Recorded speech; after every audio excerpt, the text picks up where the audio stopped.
Calisthenics movements are one of the best ways for building up both strength and hypertrophy, particularly in the upper body. And in my opinion, the two kings of calisthenics, and arguably two of the best exercises that you can do, are the pull-up and the dip. And this is a sentiment which is shared by one of the biggest calisthenics athletes on the YouTube platform, Chris Heria, where he recently made a video about 3 calisthenics exercises that he believed were better than the weightlifting alternatives.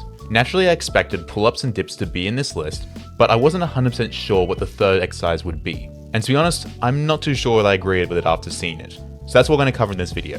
G'day everyone, and welcome back to Calisthenics Fitness, helping you build your body to both look and perform at its best. In today's video, we're going to be reacting to Chris Heria's 3 calisthenics exercises that are better than the weightlifting alternatives. So let's jump right into it.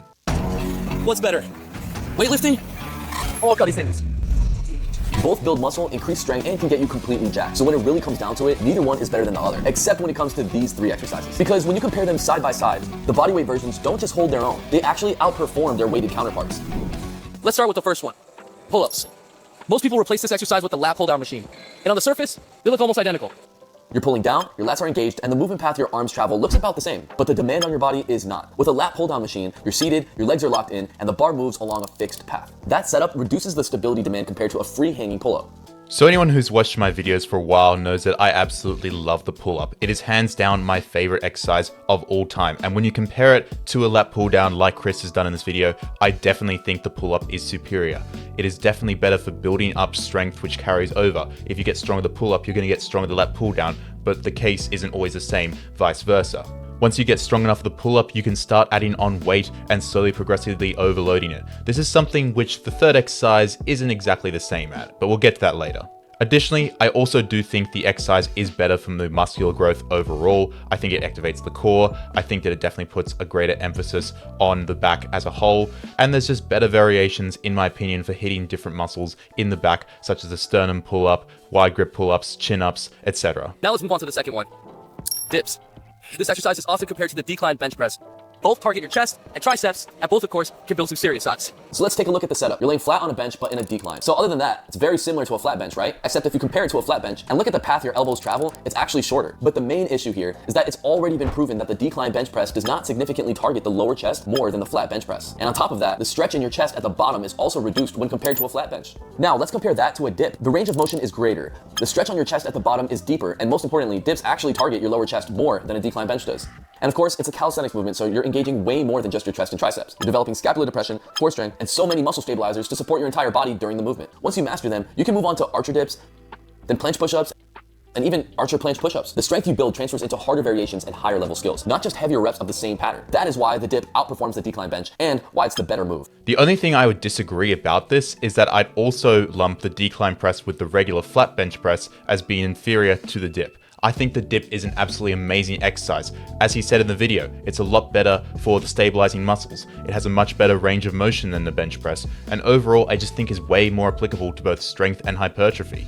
Although one thing I will note is that usually I prefer to progress to weighted dips compared to the different calisthenics movements that Chris mentioned, as I think it's generally a little bit better, since a lot of people aren't looking for skills development from calisthenics. If you are, absolutely go for it. However, I do think the weighted dip is superior for most people, since it keeps the movement simple and you're not spending time working on the skill compared to building up muscle and strength in that area. Handstand push-ups.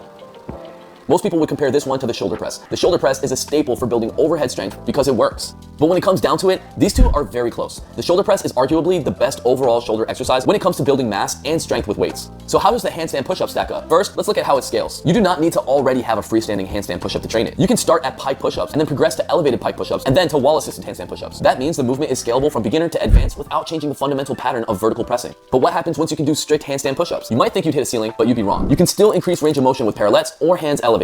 So where does the handstand push-up gain its edge? It's the fact that it builds overhead pressing strength while demanding full body tension at the same time. Your core is not just assisting, it's required. Your glutes must contract to maintain hip alignment. Your scapulae must upwardly rotate and elevate under full body weight without external support. And your entire body must be stacked and work together just to hold the handstand. On top of that, the relative strength you gain is insane. You're doing an exercise Olympic gymnasts use for their strength and conditioning. And of course, you don't need any equipment to do them. You can perform handstand push-ups anywhere. No barbell, no rack, no plates, just you and the ground. That's why the handstand push-up gets the edge over the shoulder press. Not because the shoulder press is bad, it's actually one of, if not the best weighted shoulder exercise out there. It's just that the handstand push-up is better.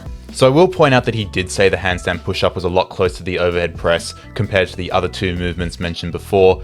However, I still do think that it's not entirely true. I don't think the handstand push-up is as good as the overhead press. First of all, what he said before about the dip being a much superior version of the decline press because it has a greater range of motion, well, the handstand push-up doesn't have as good a range of motion as the overhead press. You can see it in the pike push-up, the regular handstand push-up. The head gets in the way and your shoulders don't get as good of a range of motion. Sure, you can progress to parallettes or elevated, but this is going to be the point where it's much harder and a much more advanced lift. Not everyone who starts off in the gym will be able to get to that point, and therefore they have to resort to pike push-ups, elevated pike push-ups, and handstand wall push-ups, which simply aren't as good for a range of motion. And I think you're much better off going with something like the overhead press, since it is a lift that is much easier to load and go lighter for newcomers. Additionally, another problem that I have with the handstand push-up is that there is a very high skill ceiling.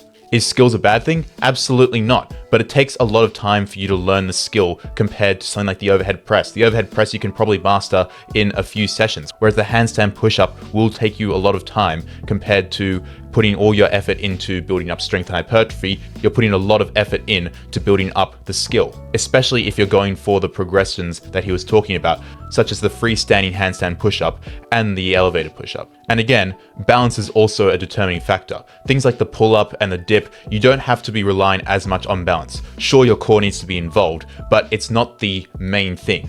A lot of the time, people will be a lot more limited not by their strength, but by their balance. I know a lot of people who have been trying to build up to their handstand push-up, and it's not they don't have the strength to do so. They can easily do wall handstand push-ups, but it's the fact they simply cannot get the balance in the mid area, and therefore, when it comes to strength and hypertrophy, I just don't think it is as efficient as the overhead press. And finally, a small comment is that he did say that you can do handstand push-ups anywhere. This isn't entirely true, since a lot of the variations he did mention involve things like parallettes, elevated boxes, and obviously they're a little bit easier to come by than things like dumbbells and barbells for overhead press, but it's not entirely accurate, since if you are a newcomer or if you're an advanced lifter, you will still need equipment to make things harder. This video isn't meant to diss anything that Chris does. He's an amazing calisthenics athlete and has been able to pull off some amazing feats with his calisthenics strength. I just thought that he wasn't entirely right when it came to the handstand push-up compared to the overhead press, but when it comes to the pull-up over the lat pull-down and the dip over the bench press and decline press, I think he's 100% right. I just wanted to make a quick video based on the handstand push-up. But hey, let me know what you guys think. And there we have it. If you found this video helpful, be sure to drop a like. If you've got any questions regarding anything you saw in this video, be sure to comment down below and I'll get back to you as soon as possible. If you want to see more content like this, be sure to hit the subscribe button. And if you want your own program where I break everything down for you, be sure to check them out in the website, link in the description down below.